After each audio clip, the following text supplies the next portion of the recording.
जर तुम्हाला कोळंबी आवडत असेल तर ही बिर्याणी एकदा नक्की ट्राय करा। कोळंबी स्वच्छ धुवून त्याला मीठ, हळद आणि लिंबाचा रस लावून मुरवत ठेवलं। एका पातेल्यात तेल टाकून तेल गरम करून काही खडे मसाले खमंग असे तळून घेतले। आता त्याच्यात लांब शेपमध्ये कापलेले 2 कांदे परतून घेतले। अद्रक लसूणची एक बारीक कापलेला टोमॅटो आणि 2-3 हिरव्या मिरच्या घेतल्या।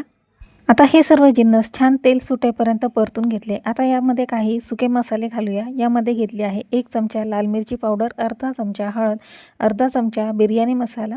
आता कोळंबी पण छान मुरली आहे। कोळंबी तेलामध्ये छान परतून घेतली आणि त्यामध्ये भिजवलेल्या तांदळाचा एक लेयर टाकून पुन्हा त्याच्यावर कोळंबी फ्राय केलेला एक लेयर टाकून घेतला। आता त्याच्यामध्ये बारीक चिरलेली कोथिंबीर आणि चवीनुसार मीठ आणि 1 चमचाभर तूप टाकून घेतलं। गरम उकळलेलं पाणी त्यामध्ये टाकून घेतलं म्हणजे बिर्याणीचा तांदूळ खूप छान शिजतो।